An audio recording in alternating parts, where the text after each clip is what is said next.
Hello दोस्तों, आप सभी को गुलाब जामुन जैसी मीठी मीठी नमस्कार। और उसी के साथ आप लोगों का स्वागत है मार्केट के पैचअप या ब्रेकअप शो में। आज की वीडियो काफी ज्यादा इंपॉर्टेंट होने वाली है, बिकॉज जहां पर हम निफ्टी का वीकली ओवरव्यू भी लेंगे कि मार्केट ऊपर जाएगी या नीचे जाएगी, मार्केट की कंडीशन क्या होने वाली है। उसी के साथ साथ कल होने वाली है शेल्टर और टीवीएस आईपीओ की फाइनल डे, तो वहां पर भी उनको भी डिस्कस करने वाले हैं कि क्या रहने वाला है इसमें मेरा personal and final decision education purpose. और उसी के साथ साथ एक एसवीएफसी आईपीओ, जहां पर लोगों को थोड़ा सा डर हो रहा है क्योंकि उसकी जीएमपी बैक टू बैक गिरती जा रही है। क्या रीजन हो सकता है उसका, उसको भी डिटेल में चेकआउट करेंगे और कुछ स्टॉक्स को भी हम स्टडी करने की कोशिश करेंगे। तो सबसे पहले शुरुआत करते हैं शेल्टर फार्मा के आईपीओ से। ये एसएमई आईपीओ होने वाला है। इसमें मैं अगर अपना पर्सनल डिसीजन देने की कोशिश करूं तो मैं इस आईपीओ को क्लियरली अवॉइड कर रहा हूं। मैं जहां पर इस आईपीओ को अप्लाई नहीं करने वाला हूं, लेकिन ये मेरा पर्सनल डिसीजन होने वाला है जो मैंने आप लोगों के साथ एजुकेशन पर्पस डिस्कस किया है। और उसी के साथ साथ टीवीएस सप्लाई चेन के सॉल्यूशन के आईपीओ की अगर मैं इसमें बात करूं, अगर मुझे क्वालिफाइड में एटलीस्ट 10x और एचएनआई कैटेगरी में एटलीस्ट 20x का सब्सक्रिप्शन देखने को मिलता है, तभी वहां पर जाकर मैं इसे रिटेल कैटेगरी में अप्लाई करूंगा। एचएनआई कैटेगरी में तो मैं इसे अप्लाई नहीं करने वाला हूं। लेकिन जहां पर सिर्फ मैं अग्रेसिव होकर इसको अप्लाई करूंगा, अगर मैं डिफेंसिव हूं तो मैं वहां पर इस आईपीओ को इजीली अवॉइड कर दूंगा। लेकिन ये मेरे पर्सनल डिसीजन होने वाले थे जो मैंने आप लोगों के साथ एजुकेशन पर्पस डिस्कस किए। एक बार जो भी आपका डिसीजन हो, अपने रिस्क फैक्टर को देखते हुए अपने फाइनेंशियल एडवाइजर से कंसल्ट जरूर कर लीजिएगा। उसी के साथ साथ मेन दिक्कत आ रही है एचडीएफसी फाइनेंस आईपीओ की, जहां पर हमें इस आईपीओ में जीएमपी लगातार बैक टू बैक गिरते देखने को मिला है। 45% तक का जीएमपी हमें जहां पर देखने को मिल चुका है। सबसे पहली बात, जब तक ये आईपीओ लिस्ट नहीं होता, ना आप कुछ कर सकते हैं ना मैं कुछ कर सकता हूं। तो बिना फालतू में अपना खून मत जलाओ, बार बार जीएमपी मत देखो। बिना फालतू की टेंशन लेने का कोई फायदा नहीं है।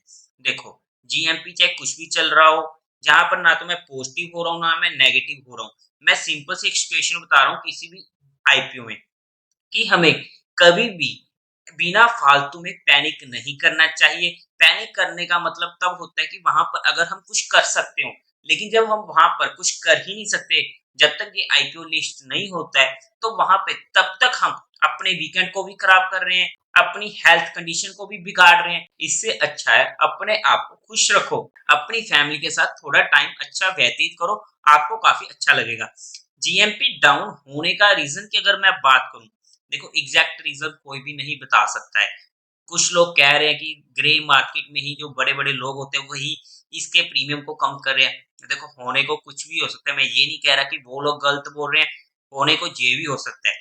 लेकिन जहां पर जब आरबीआई की पॉलिसी आई थी उसके बाद हमें बैंकिंग सेक्टर और फाइनेंशियल सेक्टर में दिक्कत देखने को मिली थी, तो वहां पर उस न्यूज के चलते हुए जहां पर हमें जीएमपी में गिरावट देखने को मिली और उस न्यूज का इफेक्ट हमें यहाँ पर देखने को मिलना ही था। लेकिन किसी भी न्यूज का मेजर इम्पैक्ट लॉन्ग टर्म तक नहीं टिकता है, तो इस बात को हमें समझना पड़ेगा। तो बिना फालतू में टेंशन लेने की जरूरत नहीं है। तो आई होप कि आप लोगों को जहां पर अच्छा लगा हुआ तो वीडियो को लाइक जरूर कर दीजिएगा। उसी के साथ साथ अगर हम कुछ इंपोर्टेंट स्टॉक्स की बात करें तो उससे पहले आप लोग हमारा टेलीग्राम चैनल ज्वाइन कर सकते हैं। टेलीग्राम चैनल का लिंक आपको डिस्क्रिप्शन में मिल जाएगा, या फिर आप direct market love affair search करके वहां से भी ज्वाइन कर सकते हैं। अब अगर हम कुछ इंपोर्टेंट स्टॉक्स की बात करते हैं तो सबसे पहला स्टॉक होने वाला है वरुण बेवरेज। हमने लाइव में भी डिस्कस किया था और वहां पे हमें एक अच्छी मूव देखने को मिली है। स्टॉक में अच्छी स्ट्रेंथ हमें देखने को मिल रही है। इमीडिएट ट्रेडिंग पर्सपेक्टिव मंडे के दिन ये नोटिस में रह सकता है। 850 के लेवल के ऊपर हमें 860 865 तक के लेवल देखने को मिल सकते हैं। 873 के ऊपर इसमें हमें फ्रेश ब्रेकआउट भी देखने को मिलेगा। फ्लैट बेस का पैटर्न जो यहाँ पर हमें देखने को मिल रहा है, मैं आप लोगों को बनाकर दिखा देता हूँ ताकि आप लोगों को भी हमेशा कुछ ना कुछ सीखने को मिलता रहे। इंपोर्टेंट स्पॉट इसमें हमें मिलेगी 800 के पास की। नेक्स्ट स्टॉक होने वाला है सन टीवी नेटवर्क। ये स्टॉक नया नोटिस में आया है। अगर हम स्टॉक की बात करते हैं तो 555 के ऊपर हमें इसमें ब्रेकआउट देखने को मिलेगा। जहां पर मैंने इस स्टॉक को रील में डिस्कस करने की कोशिश की, रील आप लोगों के साथ अपलोड हो जाएगी, जहां पर इसका फंडामेंटल और टेक्निकल दोनों पूरा का पूरा एनालिसिस कर दिया है। अगर हम स्टॉक की बात करते हैं तो जहां पर 6 मंथ के करीब का हमें कब विद हैंडल का पैटर्न बनते हुए देखने को मिला है। ब्रेकआउट होगा 555 के लेवल के ऊपर। इमीडिएट स्पॉट 525 की हमें मिलने वाली है। मेजर स्पॉट रहेगी 495 की। ये देखो, जहां पर हमें गोल्डन क्रॉसओवर देखने को मिला और उसके बाद एक अच्छा मूव हमको मिल चुका है। नेक्स्ट स्टॉक होने वाला है लेटेंट व्यू। लेटेड व्यू कल के दिन नोटिस में रह सकता है। ट्रेडिंग पर्सपेक्टिव 381 के लेवल के पास अगर हमें देखने को मिलता है, 422 के ऊपर तो हमें इसमें ब्रेकआउट देखने को मिलेगा ही। उसी के साथ-साथ पीआईआई इंडस्ट्रीज, ये स्टॉक मैंने स्पेशली टेलीग्राम पर डिस्कस किया था क्योंकि कुछ स्टॉक्स मार्केट में फोकस में आ जाते हैं, तो वहां पर मैं उन्हें टेलीग्राम पर डिस्कस कर देता हूँ। और ये स्टॉक हमारे नोटिस में आ चुका था इस लेवल के पास, जहां पर ये इसकी 50 की मूविंग एवरेज पर घूम रहा था। कुछ दिन टाइम व्यतीत किया, एक बार नीचे को झटका दिया और हमारा स्टॉप लॉस हिट नहीं किया था लेकिन, क्योंकि इसमें हमारा स्टॉप लॉस 3 to 4% का था और वहां से अच्छी मूव आ चुकी है। इमीडिएट कल के दिन भी नोटिस में रहने वाला है। 3745 की इसमें हमें इंपॉर्टेंट सपोर्ट देखने को मिलेगी। फ्रेश ब्रेकआउट हमें देखने को मिलेगा 4000 के लेवल के ऊपर, जहां पर ये हमारे लिए फिर से नोटिस में आ सकता है। लेकिन जहां पर जितने भी स्टॉक्स आप लोगों के साथ डिस्कस किए हैं वो सिर्फ एजुकेशन लर्निंग पर्सपेक्टिव ही किए हैं। ये किसी भी तरीके की कोई इन्वेस्टमेंट या एडवाइस नहीं होने वाली है। फिर भी अगर आप लोगों को इन्वेस्टिंग या ट्रेडिंग करनी है तो एक बार अपने फाइनेंशियल एडवाइजर से पूछकर ही काम कीजिएगा। उसके बाद सीधा चलते हैं हम हमारी निफ्टी पर, वहां पर मार्केट को डिस्कस करने की कोशिश करते हैं। अगर हम सबसे पहले फ्राइडे के दिन मार्केट की बात करते हैं, तो हम लाइव आए थे और आप लोगों के साथ डिस्कस हुआ था कि जहां से हमें इमीडिएट मूव मिल चुकी थी हमारे लेवल्स पर, लेकिन उसके बाद हमें जहां पर कंफर्मेशन नहीं मिल रही थी और बाद में क्लोजिंग आज में इसने नीचे की साइड काटा। इसलिए जब तक हमें कंफर्मेशन नहीं मिलती हम वहां पर काम नहीं करेंगे। यही हमारा सिनेरियो होने वाला था। लेकिन अब अगर हम कल के लिए मार्केट की बात करें तो एक बार जब हम ऑप्शन चेन डाटा को देखते हैं तो हमें 19,500 के ऊपर अच्छी खासी फॉल सेलिंग देखने को मिल रही है 19,600 तक। मतलब कि हमारे पास 19,550 से 600 की रेंज एक इम्पोर्टेंट रेजिस्टेंस होने वाला है। अगर कल के दिन ये इमीडिएट इस लेवल को क्रॉस करता है 19,500 का आप बोल सकते हो और वहां पर 15 मिनट की कैंडल बनती है तो हमें एक ऊपर की साइड की स्पेकुलेशन बेसिस पर मूव मिल सकती है। मेजर रेजिस्टेंस हमें इसमें मिलेगा ये वाला 19,560 का, जो हमारे लिए इमीडिएट रेजिस्टेंस होने वाला है। और उसी के साथ साथ 19,400 के नीचे हमें 19,300 के लेवल भी देखने को मिल सकते हैं। अगर मार्केट 19,300 के पास आती है तो वहां पर इमीडिएटली हमें एक छोटा सा बाउंस देखने को मिल सकता है, एक छोटे से स्टॉप लॉस के साथ जस्ट 20 पॉइंट्स के पास। एक बार के लिए हमारी ये सपोर्ट काम कर सकती है। मेजर सपोर्ट हमें मिलेगी जो हम डिस्कस करेंगे वीकली रिव्यू में, वहां पर डिटेल में डिस्कस करते हैं।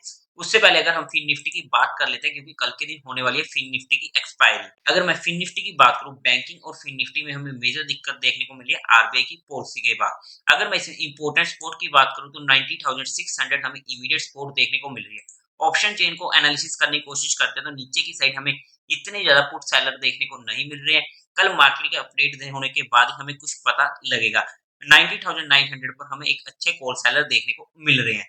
फिर से अगर हम टेक्निकल बेसिस पर बात करते हैं तो ये हमारी इमीडिएट सपोर्ट होने वाली है। अगर इसके नीचे मार्केट जाती है और 15 मिनट की कैंडल की कंफर्मेशन देती है तो हमें वहां से एक नीचे की साइड की अच्छी मूव देखने को मिल सकती है। अगर मैं इसमें रेजिस्टेंस की बात करूं तो 19,850 हमारे लिए इमीडिएट रेजिस्टेंस निकल कर आता है। लेकिन अगर हमें फिर निफ्टी में काम करना है तो एक छोटे से स्टॉप लॉस के साथ, स्ट्रिक्ट स्टॉप लॉस के साथ काम करना पड़ेगा, बिकॉज फिर निफ्टी में हमें काफी ज्यादा वोलेटिलिटी देखने को कल के दिन मिल सकती है। उसी के साथ साथ अगर हम एफआईए और डीआई डाटा को भी बात कर ले तो एफआई ने 3000 करोड़ की सेलिंग करी थी फ्राइडे के दिन, जो एक मेजर फिगर हो जाता है और हमारे लिए नेगेटिव हो जाता है। और डीआई ने 500 करोड़ की बाइंग करी थी। अब अगर हम बात करते हैं निफ्टी की वीकली रिव्यू पे, देखो हमारी पिछली बार बात हुई थी कि मार्केट एक छोटी सी रेंज में, इसी रेंज में निकल सकता है और मार्केट उसी रेंज में निकल कर टाइम पास कर गया।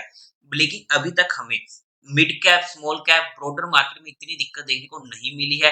मार्केट 20,000 से 19,400 के पास तक आ चुका है, लेकिन वहां पर ब्रॉडर मार्केट में अभी तक दिक्कत देखने को नहीं मिली है। अगर नेक्स्ट फॉल आता है तो वहां पर हमें ब्रॉडर मार्केट में भी दिक्कत देखने को मिल सकती है। अगर वहां पर ब्रॉडर मार्केट में भी एक जर्क पहले ही आ जाता इसी रेंज में, तब हमें वहां पर दिक्कत नहीं होने वाली थी। लेकिन अब की बार अगर ब्रॉडर मार्केट में एक पेन देखने को मिलता है तो हमें वहां पर स्ट्रिक्ट स्टॉप लॉस के साथ काम करना पड़ेगा, क्योंकि वहां पर अभी तक हमें कोई भी जर्क देखने को नहीं मिला है। इमीडिएट जो सपोर्ट थी इसने जो पकड़ी थी 19,300 की। अगर हम इसमें इमीडिएट सपोर्ट की बात करते हैं तो 19,250 से 300 की रेंज हमारे लिए इंपॉर्टेंट सपोर्ट होने वाली है, जो इसकी 200 की मूविंग एवरेज है। अगर मार्केट चाहे तो 19,200 तक जा सकता है, तो उसमें हमें दिक्कत नहीं होनी चाहिए। लेकिन मेजर दिक्कत आएगी अगर 50 की मूविंग एवरेज के नीचे मार्केट क्लोजिंग देता है, तो वहां पर हमें थोड़ा सा मार्केट को स्टडी करना पड़ेगा और उसके बाद जो भी अपडेट करने की जरूरत पड़ेगी वो मैं आप लोगों के साथ अपडेट कर दूंगा।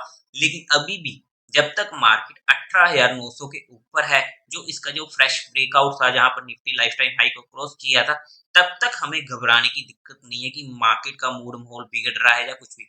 ऐसा अभी तक कोई भी सिनेरियो हमें देखने को नहीं मिला है। अगर निफ्टी को बाउंस करना है तो बैंक निफ्टी को साथ देना पड़ेगा।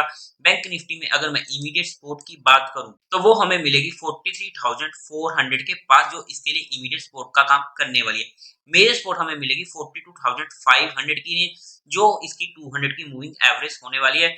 ये हमारे लिए एक बच्चा बास्केट बाइंग का एरिया भी हो सकता है। और उसी के साथ साथ अगर आप लोगों को म्यूचुअल फंड में या इंश्योरेंस सेगमेंट में कोई भी हेल्प चाहिए हो या आपकी कोई भी क्वेरी हो, तो आपको डिस्क्रिप्शन में मेरा नंबर मिल जाएगा, आप मुझसे कांटेक्ट कर सकते हैं। आपकी क्वेरी को जल्दी से जल्दी सॉल्व कर दिया जाएगा। और उसी के साथ साथ जितनी भी चीजें जहां पर आप लोगों के साथ डिस्कस हुई है वो सिर्फ एजुकेशन, लर्निंग और केस स्टडी पर्सपेक्टिव हुई है। ये किसी भी तरीके की कोई भी इन्वेस्टमेंट टिप या एडवाइस नहीं होने वाली है। फिर भी अगर आप लोगों को ट्रेडिंग इन्वेस्टिंग करनी है तो एक बार अपने फाइनेंशियल एडवाइजर से पूछ कर ही काम कीजिएगा। तो देवी और सज्जनों, उम्मीद है आप लोगों को ये वीडियो अच्छी लगी होगी, तो इस वीडियो को लाइक कीजिएगा, शेयर कीजिएगा और साथ ही साथ चैनल को सब्सक्राइब करें।